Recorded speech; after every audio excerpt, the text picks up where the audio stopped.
Você sabia que existe um inquérito sigiloso que pode esconder verdades terríveis sobre as eleições no Brasil? E se eu te disser que acusações de golpe, manipulação e até perseguição política estão sendo jogadas na mesa, mas poucas pessoas sabem o que realmente está por trás disso? Hoje, eu vou abrir essa caixa de segredos com você. E o que você vai descobrir pode mudar a forma como você enxerga o cenário político no nosso país. Antes de começarmos, gostaria de contar com seu apoio para fortalecer nosso trabalho. Deixe o seu like, inscreva-se no canal e compartilhe este vídeo com seus amigos. Esses simples gestos são essenciais para que possamos continuar trazendo informações relevantes e análises profundas sobre os temas que impactam nossas vidas. Com a sua participação, podemos levar conhecimento a ainda mais pessoas. Conto com você nessa missão.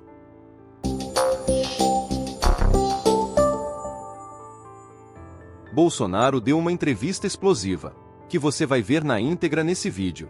Ele falou de acusações gravíssimas, de processos que, segundo ele, são conduzidos no escuro, e de como tudo isso teria influenciado as eleições de 2018 e 2022. Mas não é só isso. Ele também levantou uma questão que mexe com todos nós. Será que o sistema eleitoral é realmente confiável? Hoje, vamos mergulhar nessa história para entender o que está em jogo. Prepare-se, porque o que vem a seguir é revelador. Bolsonaro começou a entrevista com uma acusação direta. O inquérito que o investiga é sigiloso e manipulado. Segundo ele, o sigilo não é para proteger o processo, mas para escondê-lo. E o que mais preocupa é que, sem transparência, ele diz que não há como se defender. Agora, me diz uma coisa: como é que você se defende de algo que nem sabe do que se trata? Bolsonaro foi além. Ele afirmou que as decisões são tomadas por uma única pessoa, sem participação do Ministério Público. E isso levanta uma questão inquietante.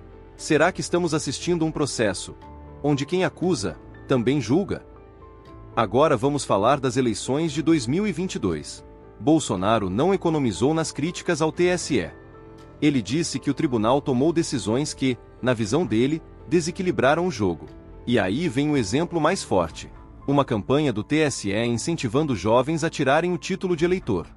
Segundo Bolsonaro, esses jovens, em sua maioria, votaram na esquerda. E isso teria decidido as eleições. Será mesmo que uma campanha assim pode influenciar tanto? Afinal, esses eleitores são os que menos têm informação sobre a política. Bolsonaro também retomou sua defesa do voto impresso, afirmando que isso aumentaria a confiança no sistema eleitoral. Mas o que chama atenção é a revelação de um inquérito aberto em 2018, logo após sua vitória, que investigava a legitimidade da eleição em que ele foi eleito. Ele disse que só descobriu esse inquérito anos depois e que, segundo ele, isso seria um indício de que o sistema já apresentava problemas antes mesmo de 2022. Será que esse inquérito de 2018 esconde algo que não sabemos? Ou isso é apenas uma tentativa de reforçar sua narrativa? Outro ponto polêmico da entrevista foi a acusação de que ele estaria envolvido em planos para um golpe de Estado. Bolsonaro rebateu, dizendo que isso é impossível sem o apoio das Forças Armadas e que nunca defendeu qualquer ação fora da Constituição.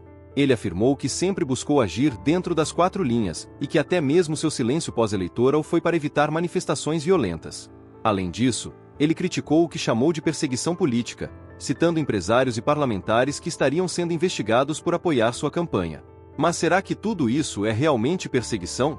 Ou é uma consequência das ações de seus apoiadores? Agora, me diz você, estamos vivendo um momento de justiça ou de caça às bruxas? As declarações de Bolsonaro levantam perguntas que precisamos responder como sociedade. E uma coisa é certa: o Brasil ainda vai ouvir muito sobre isso. Assista agora às declarações de Bolsonaro na íntegra. Eu vou falar, o advogado fala, depois eu falo o que interessa aqui. Atenção, pessoal, aí, ó. Em especial, quem está nos visitando e apoiando, muito obrigado. Mas a situação é extremamente grave. As acusações realmente são terríveis. Não justifica denunciar da forma leviana como está sendo feito. Os inquéritos, ninguém tem dúvida, até pelos áudios vazados do Tagliaferro com Ayrton Vieira, que o processo todo é conduzido, é alterado o tempo todo. Inclusive tem um grau de sigilo mais alto possível para exatamente ser alterado a maneira que convém ao encarregado do inquérito. Nem vou falar que vocês estão cansados de saber que o inquérito não tem a participação do Ministério Público. A mesma pessoa faz tudo. E no final dá o relatório e vota para condenar quem quer que seja ainda. Golpe de Estado é uma coisa séria. Como disse agora há pouco o presidente Temer, tem que estar envolvido todas as Forças Armadas, senão não existe golpe. Ninguém vai dar golpe com o general da reserva e mais meia dúzia de oficiais. Mas vamos lá. Eu preciso fazer um breve relato, que eu quero chegar na origem do problema. Eu quero chegar na forma da equação. Primeiro eu passo a palavra para o doutor Paulo aqui, meu advogado, depois eu prossigo. Pois é, a defesa ela vê com muita preocupação o que está se passando hoje em relação a esse inquérito, que é mantido em sigilo a despeito de a Polícia Federal divulgar na sua página a relação dos indiciados e manter mesmo assim em sigilo. Essa é uma situação gravíssima que não se admite na medida em que o indivíduo indiciado, e considerando que o indiciamento é o rascunho de uma futura acusação, ele impede que o indivíduo possa se defender da narrativa que se constrói contra ele. E nós temos aqui a certeza, a convicção de que, pelos fatos que são colocados, apresentados aos pedaços pela imprensa, evidentemente é construída uma narrativa. O presidente Bolsonaro jamais soube, aqueceu ou participou de qualquer trama golpista para derrubar o Estado Democrático de Direito ou impedir a posse do presidente eleito. Que fique claro isso, e lembro a todos, questionou-se muito o silêncio do presidente Bolsonaro logo após a eleição. Não se manifestar em relação aos seus eleitores. Isso houve um preço político para ele, esse silêncio.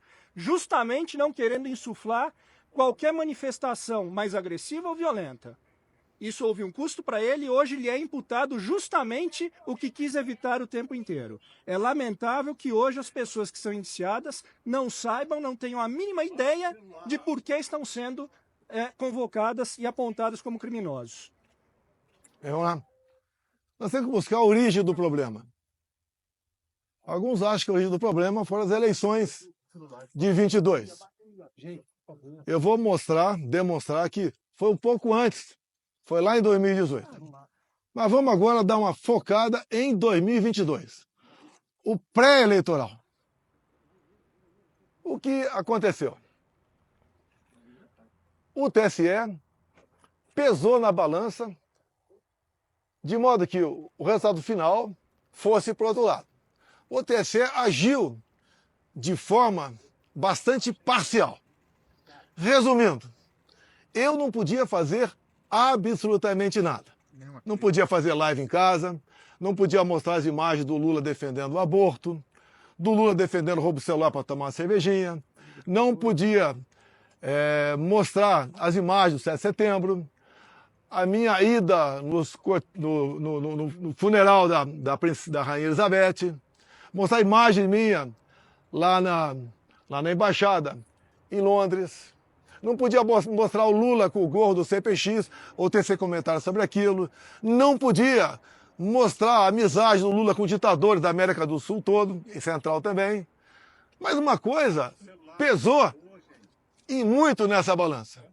Quando o TSE resolveu fazer uma campanha, gastou dinheiro com isso, para que jovens, 16, 17 anos, tirassem o título eleitoral. E essa garotada, em especial aquelas que foram tirar o título de última hora, são as que têm menos informações, 3/4 votam no PT, votam na esquerda. Ou seja, um pouco mais de 4 milhões de jovens tiraram o título de eleitor. Só aí, 3 milhões para o Lula, 1 milhão para mim. Eu estou sendo até me beneficiando. Eu acho que esse percentual é até maior para o lado de lá. Só aí nós temos 2 milhões de votos, ou melhor, 3 milhões de votos a mais para o outro lado. Só aí decidiu as eleições. Eu acho que ninguém vai discordar disso aí. Entre tantas e tantas outras observações que eu tenho, que o TSE tomou partido. O TSE, inclusive, decidiu que não podia diminuir o preço do combustível.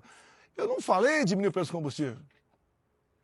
Mas o TSE proibiu antecipadamente, como se eu fosse dar uma canetada junto com o Paulo Guedes para diminuir o preço dos combustíveis.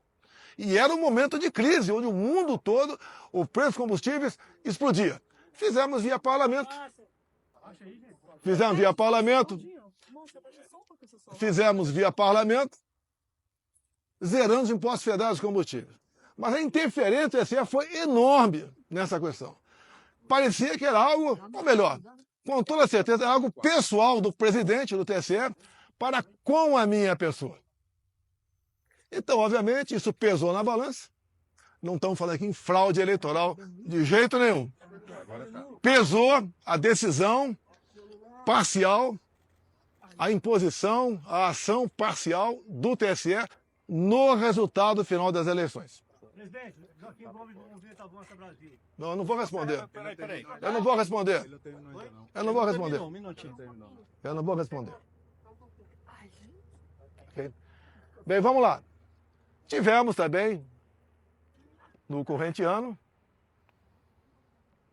a Folha de São Paulo publicou matéria do jornalista Green sobre áudios e mensagens trocadas entre o juiz auxiliar e os outros que estavam lá no TSE. Entre eles, o Tagliaferro, que estava à frente daquela comissão de combate à desinformação. E esses áudios, vocês tiveram acesso, eu tenho aqui, realmente demonstra claramente que é um processo viciado. Eu não sou advogado. É um processo viciado, onde ele é conduzido. E, dado momento, o juiz auxiliar fala, olha, o ministro quer dessa maneira. E o Tagliaferro responde, vamos mudar? Mude. Nós não podemos desagradá-lo. O ministro mesmo, né, o juiz auxiliar fala, dado momento, ele está de folga agora, não tem sessão lá no Supremo, e está em cima da gente. Ele está ameaçando até vir aqui fazer o relatório. Estão nos áudios. Use a criatividade. Use a sua criatividade. Essa foi a questão quando tratava da Revista Oeste, para tirar do ar a Revista Oeste. Tivemos, inclusive, um fato dos empresários golpistas. Ou seja, um empresário entrou no inquérito, porque trocando mensagem entre amigos, deu um emoji, um positivo. Porque deu um positivo, ele passou a ser golpista. Qual a intenção disso? Tirar o Luciano Hang de combate. Ele me apoiava abertamente, como cada um pode apoiar quem bem entende, tinha mais de 10 milhões de seguidores e foi silenciado. E foi um recado para os demais empresários, demais do povo, a não participar da política do meu lado, porque ia ser sancionado de uma forma ou de outra. Páginas e mais páginas derrubadas, como o Glenn mesmo disse. Inclusive, as plataformas não podiam dizer de onde era aquela ordem. É simplesmente ordem. Cumpra-se em poucas horas uma multa milionária. A mídia que nós temos livre são as mídias sociais. Vocês podem ver, imagine se eu tivesse o poder do presidente do TSE naquela época, o senhor Alexandre de Moraes, e eu fosse investigar o TSE como ele me investigou. Ele me investigava desde 2021, no inquérito das fake news. Por lá de lá, no dia da diplomação do Lula, quando o ministro Benedito passa ao lado do presidente do TSE, o senhor Alexandre de Moraes, e fala, missão dada é missão cumprida. Que missão é essa? Foi cumprida? O Lula foi eleito presidente? Imagina se eu tivesse poderes para quebrar o sigilo do Benedito, quem sabe prendê-lo, como ele fez com gente do lado de cá. Eu acho que eu consegui, inclusive, fazendo pesca probatória, como ele fez por lá de cá, fez à vontade, praticou a pesca probatória, e cada vez mais abrindo novos e novos inquéritos, ignorando completamente o papel do Ministério Público. Onde é que ele chegaria? Imagine aquele gesto do ministro degolando alguém. Se fosse com alguém do meu lado, seria o quê? Terrorista? Assassino? E do lado de lá, foi o quê? O que foi aquele gesto? Um gesto de ódio ou um gesto de amor? Investigaríamos também a sua equipe, o juiz auxiliar, o tagra-ferro, quebrando sigilo, prendendo, com toda certeza, muita coisa ia aparecer. Mas no final, é o mais importante que eu tenho a falar para vocês aqui. Presidente, mas o senhor acha... Deixa eu terminar. Deixa eu terminar.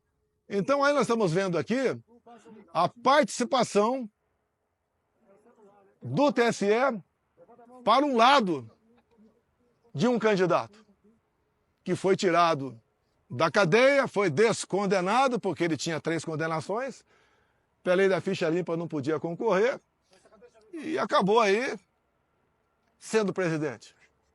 Também é bom falar aqui, estou inelegível por quê? Porque me reuni com embaixadores. E por que me reuni com embaixadores? Porque 2 meses antes, o senhor Fachin se reuniu com embaixadores também e terminou essa conversa com o embaixador dizendo o quê? Resumindo, tão logo o TSE anuncia o resultado, os seus respectivos chefes de Estado deveriam ou devem reconhecer o ganhador das eleições. Ele já tinha a resposta, ele já sabia quem ia ganhar. Vamos lá. Nós questionamos o TSE. O advogado do partido peticionou o TSE, buscando uma maneira de sanar algumas dúvidas da nossa parte e algumas inconsistências. Nada mais justo o advogado fazer isso aí. Em poucas horas, o senhor ministro-presidente indeferiu e nos deu uma multa de 22 milhões de reais. Alegando litigância de má-fé. Alegando litigância de má-fé e atentando contra o Estado Democrático de Direito. Isso é muito importante. Tudo se resume Estado Democrático de Direito. Até o acesso à justiça agora. Próxima ação, recomendo o pessoal, se for mexer aqui em Brasília, né? Contratar um advogado, falar, se tiver alguma multa você paga, não vai ser eu não. Eu não tinha como pagar uma multa de 22 milhões de reais. Nem com o Pix todo que eu recebi. Essa multa é justa? Cadê a nossa OAB? Cadê o papel do advogado que está sufocado, que não pode exercer com a devida liberdade a sua profissão? Basta ver aqui, pessoas condenadas a 17 anos de cadeia, onde os ministros que julgaram e condenaram não ouviram a voz do advogado daquele cliente. Eu nunca vi isso na minha vida. Que estado de exceção é esse? Agora vamos, no meu entender aqui, algo que é muito importante, que é o fecho final. Nós temos a solução para isso tudo. Então, eu questionei, através do partido, a vitória do Lula. 2018, quando eu ganhei eleições, algum partido me questionou? Algum partido questionou o resultado das eleições de 2018? Alguém sabe, algum partido? Não. Nenhum partido questionou o resultado das eleições de 2018. É extremamente importante.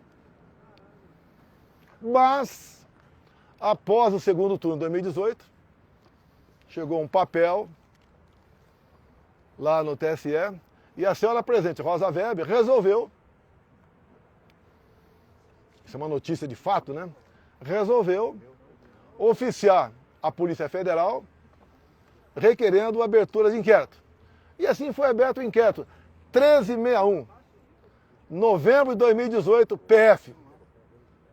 Então o inquérito foi aberto, eu não sabia. Fiquei sabendo 3 anos depois, que foi questionada a minha eleição. E o TSE deu uma celeridade enorme a esse inquérito. Na primeira semana, o encarregado do inquérito, um delegado da Polícia Federal, colheu informações dentro do TSE.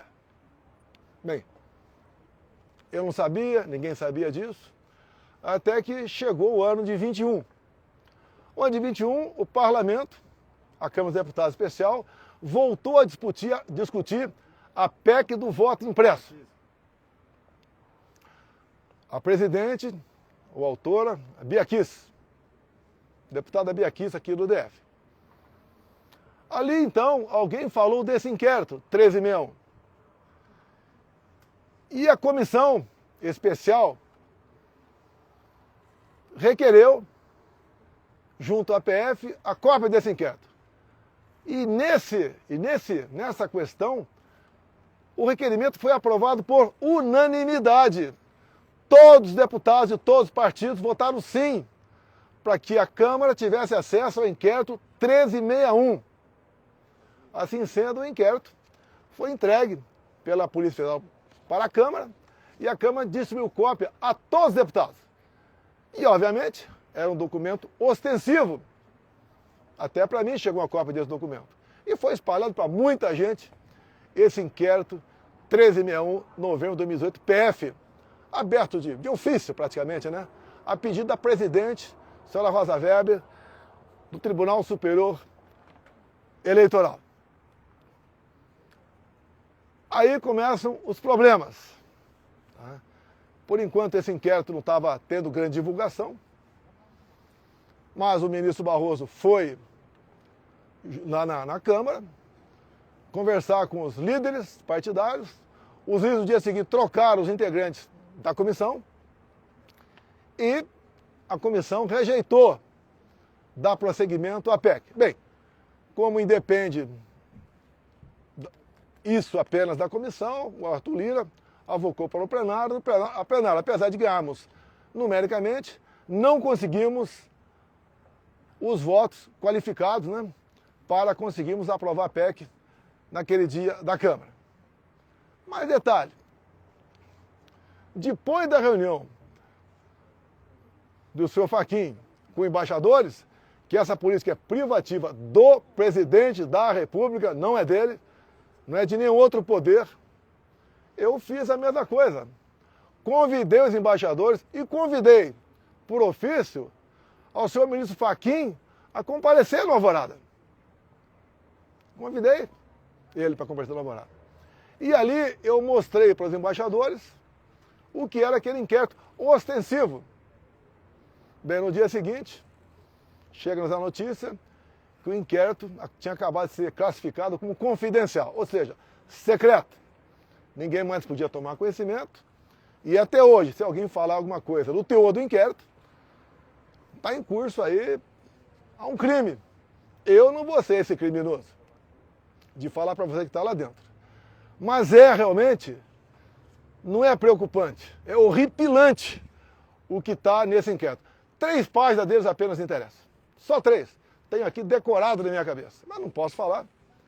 Tem de vista ele ser confidencial. E ali, esse inquérito de 2018, as eleições de 2018 e não de 2022, bota um ponto final na confiabilidade ou não do nosso sistema eleitoral.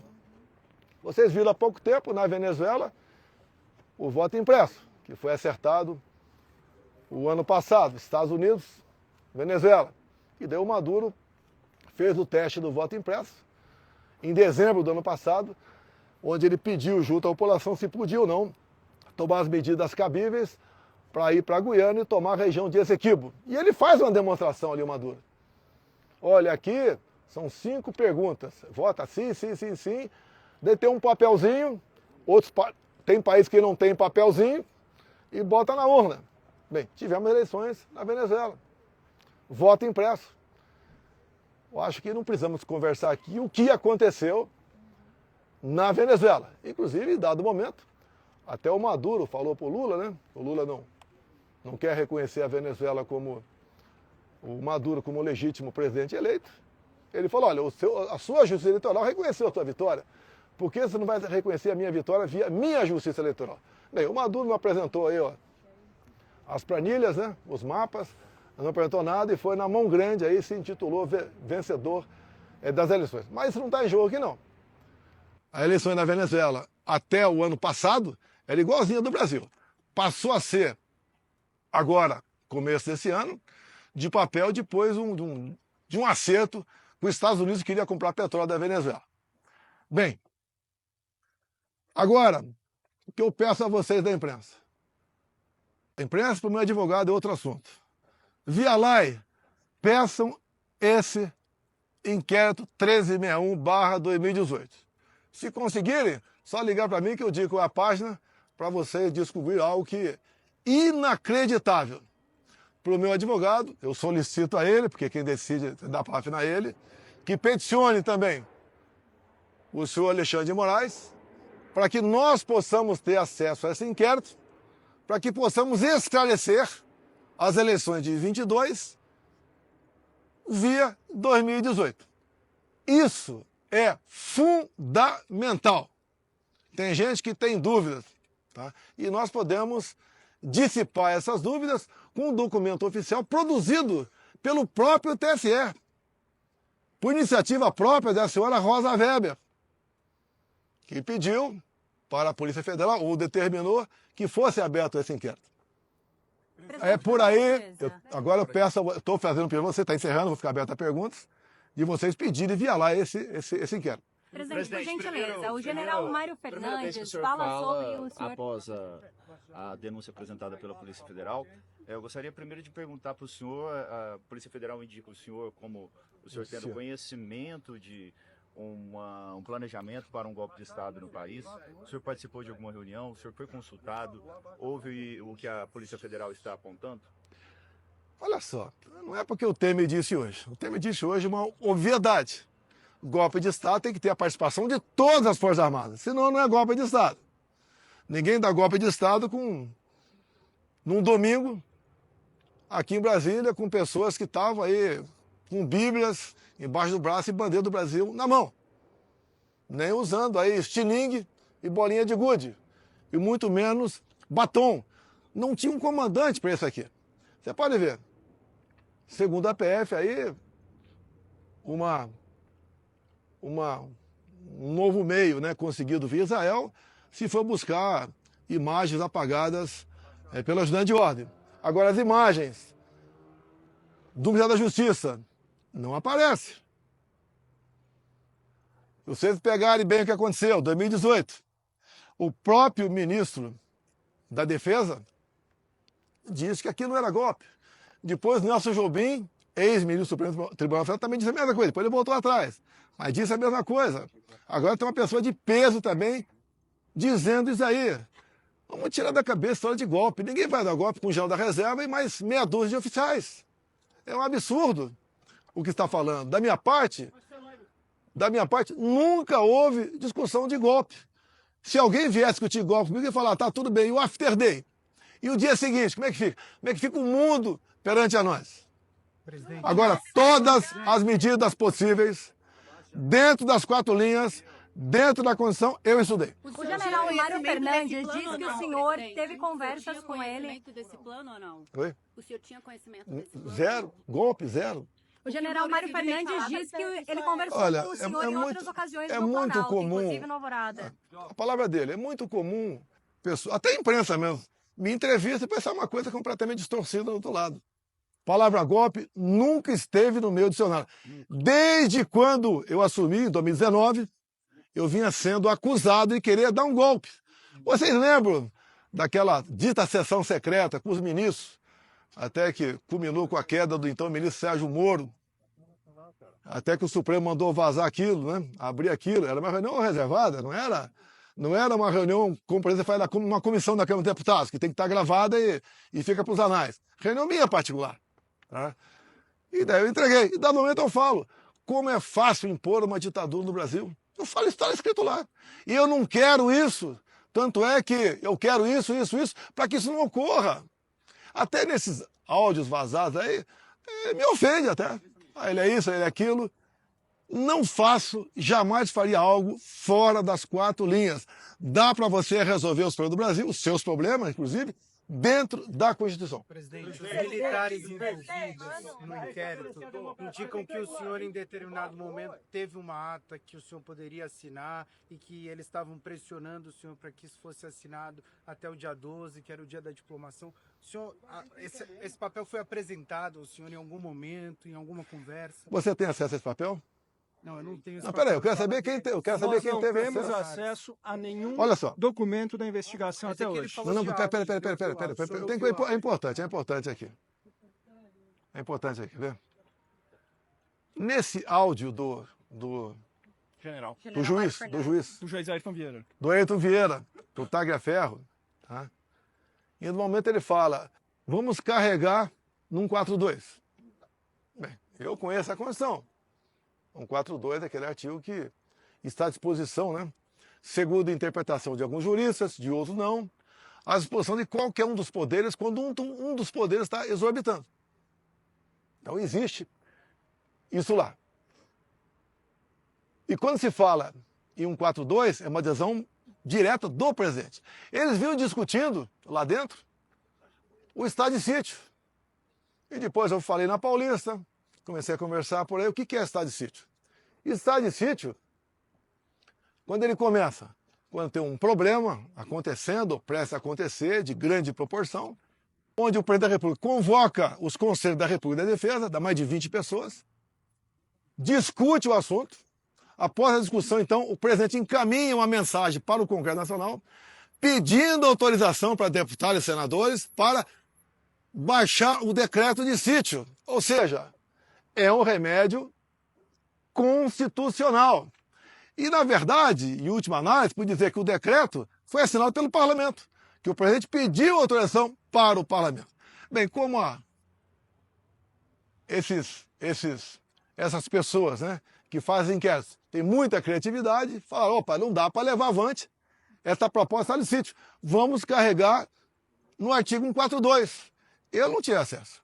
E outra coisa, quando o presidente encaminha para o Parlamento essa mensagem pedindo autorização para o estado de sítio, ele elenca ali algumas ou dezenas de considerantes. Se o presidente, usando de má fé ou de desinformação, assina e manda para lá, ele está em curso em crime de responsabilidade. Tínhamos um problema no Brasil? Tínhamos um problema. Uma parte da sociedade... Tudo, depois da multa, que eu não podia mais recorrer ao TSE. Se eu recorresse, talvez tivesse uma multa de 200 milhões de reais. Talvez fosse cassado o registro do próprio partido. Olha, o que nós vamos fazer? Tem alguma maneira? Cavoque a Constituição. Quem está do meu lado. Em 2015 a Dilma convocou. Tá, tudo bem. Então, foi 2017. Ela não chegou. Você tem razão, foi 2015. Ela não chegou a convocar, não. Ela cogitou isso e fez chegar ao conhecimento Mas então era uma ministro. possibilidade, presidente? Olha só, zero. Eu não levei para frente. Não convoquei. Até prestar defesa. Não convoquei ninguém e não assinei nenhum papel. Mas foi uma possibilidade. Não. Eu procurei saber se existia alguma maneira na Constituição de você resolver o problema. Não teve como resolver? Descartou-se. Qual era o problema? Descartou-se. Ah, Tinha insatisfação no Brasil. Não. Eu acabei de mostrar para você 2018. Tá ok? Quando você tiver 2018 na mão, o inquérito 1361, você vai pensar de maneira diferente. O inquérito 1361 no Supremo Tribunal Federal não tem nada a ver com a eleição, presidente. O inquérito 1361, DF, PF, está em São Paulo agora, tá? Foi a pedido da senhora Rosa Weber, presidente do TSE na época. Presidente, por causa desse tensionamento que o senhor... O Lula está celoso, os caminhões-pipa. Como é que está lá no Nordeste? O pessoal está passando fome, passando sede? Conta pra gente um pouco. Eu vim de lá agora, não fiquei na praia não, tanto é que não estão me vendo queimado aqui, né? Conversei com gente do povo, mercadinhos, os preços das coisas explodindo, o Bolsa Família não está dando para mais quase nada, tá? O povo está muito preocupado assim, com o preço do arroz, do feijão, do combustível, que infelizmente se perde aqui no Brasil. Quem é da economia está acompanhando, realmente estamos ladeira abaixo na economia. Poste da Bolsa Família lá no Nordeste, pode mudar o comentário do Trump? Estados Unidos é um maior país, a maior economia do mundo, maior forças armadas do mundo, projeta um poder e o Trump tem uma mania de liberdade. Você pode ver o que ele sentiu na pele, enquanto presidente da República ele teve sua conta derrubada no Twitter, dá para imaginar, tá? E, obviamente, ele está assumindo agora. O Elon Musk está com ele, agora é X, tá? E, no meu entender, ele está preocupado com a liberdade no mundo todo. Ele não... Podia até alguém perguntar para ele o que ele achou da eleição no Uruguai ontem. Presidente, Então a preocupação dele é com a liberdade e ele não quer, eu entendo que ele não quer que a América do Sul aqui fique vermelha. O senhor ainda pensa que Presidente, a questão do baile da anistia, presidente. Como é que tá? A gente teve essa questão que ela... A anistia, eu conversei com o Lira lá atrás, conversei com o Marinho pode falar também, até o Flávio tem conhecimento, o Zuco, tá? Não tínhamos clima para... Podíamos aprovar na comissão, não teria clima para aprovar no plenário da Câmara. Então, via comissão, você pode convidar pessoas a participar. É ideia de parlamentares trazer aqui para a comissão em audiência pública, é sabotagem, em audiência pública, por exemplo, aquela senhora de Ji-Paraná, Rondônia, que tem 6 filhos, menores de 10 anos, que o pai está condenado. Está foragido, mas está condenado. Queremos ouvir familiares de quem está exilado no momento na Argentina. Mas diante do inquérito, tá? você vê ameaçado pela lei da anistia? Não vejo ameaça não, coisa completamente diferente. Olha, a anistia 79, tá? Eu estava no exército, já era primeiro-tenente da ativa, o que foi anistiado é crime de sangue, terrorismo, bombas, gente condenada, viu? Gente do mundo todo para cá, em especial de Cuba. Então foi feita, gente que virou presidente da República, a própria Dilma Rousseff, foi condenada por várias ações, tá certo? E tudo bem. Presidente, o senhor sempre foi o único presidente que jogou nas 4 linhas da Constituição. O que o senhor faria diferente a favor desse sistema aí? Olha, continuaria dentro das 4 linhas. O perfil dos ministros palacianos seria mais político, tá? E faríamos um contato melhor com os demais poderes e com a imprensa brasileira. Presidente, o senhor se reuniu com os chefes das Forças Armadas? O general Freire Gomes disse que teve essa apresentação. Conversei com eles, com todos eles, em mais de um momento. Conversamos tudo sobre o Brasil, sobre as Forças Armadas, os projetos das Forças Armadas, que tem um andamento, que poderia ficar. O que poderia ficar. Não, quem queria continuar na presidência? Olha só, vamos supor até que fizesse uma loucura. Como é que fica o Brasil no dia seguinte? O mundo levanta barreiras contra a gente. Vira um inferno aqui. Ninguém quer isso daí, uma loucura falar em golpe, meu Deus do céu, loucura. Golpe com um general da reserva e 5 oficiais da ativa, pô, pelo amor de Deus. E outra coisa, golpe existe em cima de uma autoridade constituída, que já tomou posse. O Lula tinha tomado posse, ninguém tinha tomado posse, só se for em cima de mim o golpe. Qual a expectativa sobre a manifestação do PGR? O senhor acha que vai ser denunciado ou não? Eu espero que um advogado melhor do que eu para falar. O da República é alguém que preza pela sua biografia, uma pessoa extremamente respeitada, e nós temos a convicção de que ele terá toda a cautela ao analisar esta investigação. Esperamos que o MP tenha uma participação que não pôde ter ao longo do tempo desta investigação. Inclusive, na gestão anterior, por diversas vezes houve pedido de arquivamento de inquéritos que foi simplesmente ignorado. Presidente, segundo o Nicolas Ferreira, para 2026 tem 3 opções: Jair, Messias e Bolsonaro. É isso mesmo?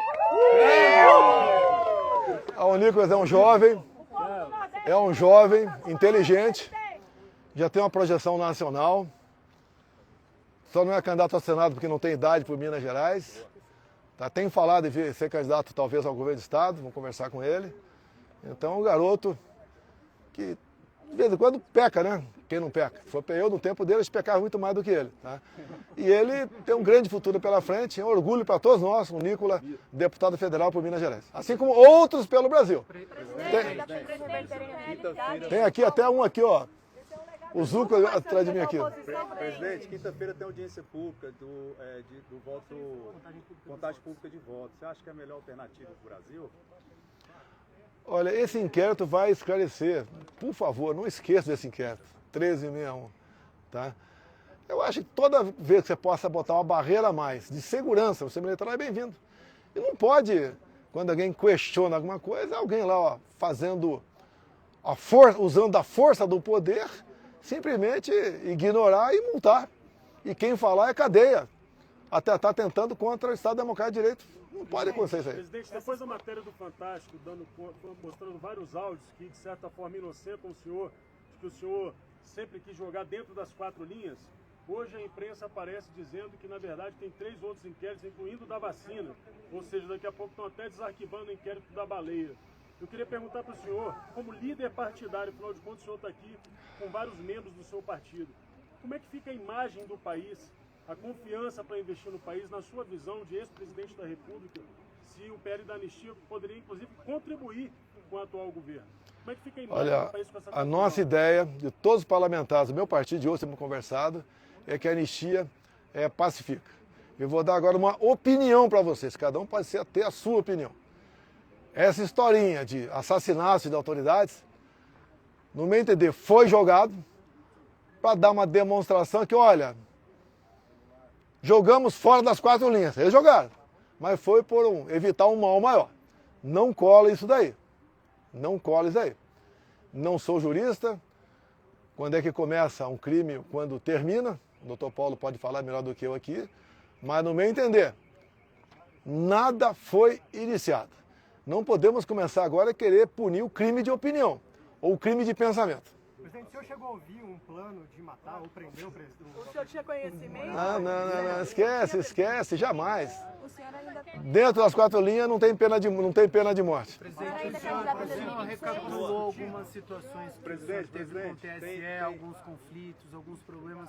O senhor acha que, de certa forma, essas questões motivaram essas trocas de mensagem? Olha só. Desde 2012 eu defendo o voto impresso, defendia como deputado federal. Já teve emenda minha aprovada. A Dilma vetou, nós derrubamos o veto. O Supremo disse que era inconstitucional. Agora, quem entrou com uma ação na Justiça Eleitoral para me tornar inelegível foi o Carlos Lupe. Exatamente por causa do voto impresso.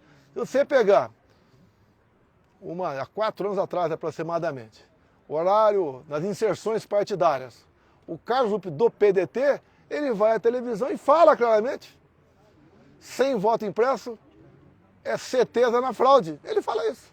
Vários outros parlamentares apresentaram projeto nesse sentido. Agora,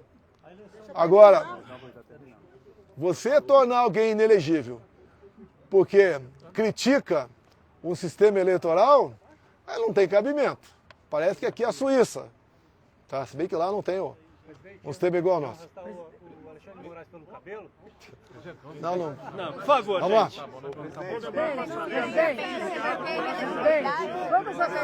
Todas as pessoas que estão próximas ao senhor são perseguidas.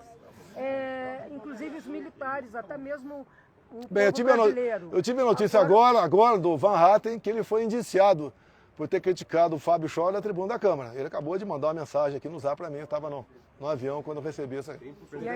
Ou seja, um parlamentar. Inclusive o artigo 53, pessoal, tem ali um pronome indefinido, quaisquer. Eu cheguei na Câmara em 91.